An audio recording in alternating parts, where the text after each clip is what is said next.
मैंने सोचा भी नहीं था कि इस घर को कभी छोड़ के जाना पड़ेगा। बात ही कुछ ऐसी थी कि मैं आपको खुद बताना चाहती थी। क्या मतलब? इसने मुझे डिवोर्स क्यों किया पता है? आपकी वजह से। मेरा मिसकैरेज हुआ वो भी आपकी वजह से। मेरी वजह से? उसकी एक एक दीवार मैंने अपने हाथों से सजाई थी।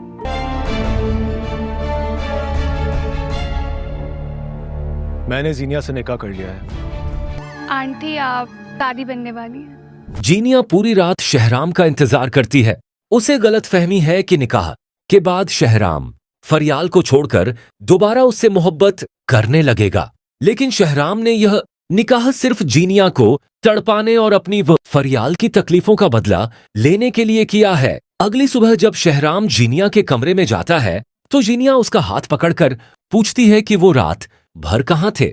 शहराम झटके से अपना हाथ छुड़ाता है और साफ कह देता है कि इस निकाह की उसकी नजर में कोई हैसियत नहीं है। वो फरियाल और अपने बच्चे के साथ बहुत खुश है और जीनिया उनकी जिंदगी में सिर्फ एक अजाब है। जीनिया बुरी तरह टूट जाती है, फिर भी वो नाश्ते की टेबल पर आ जाती है। उसे देखकर घर के बाकी लोग गुस्से में वहां से उठ जाते हैं। तभी अचानक फरियाल की मां वहां पहुंचती है और अपनी बेटी का घर बर्बाद करने के जुर्म में जीनिया के मुंह पर एक जोरदार थप्पड़ जड़ देती है। जीनिया मदद के लिए शहराम की तरफ देखती है, लेकिन शहराम बिना कुछ बोले खामोशी से वहां से चला जाता है। शहराम का यह रवैया देखकर फरियाल को बड़ी राहत मिलती है कि शहराम जीनिया को कभी अपनी बीवी का दर्जा नहीं देगा।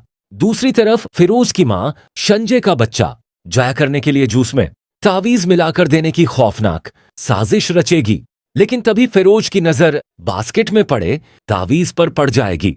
वो फौरन अपनी मां से पूछताछ करेगा कि क्या वो संजय के खिलाफ ये सब कर रही हैं। इस पर उसकी मां हक्की बक्की रह जाएगी और झूठ बोलकर मुकर जाएगी।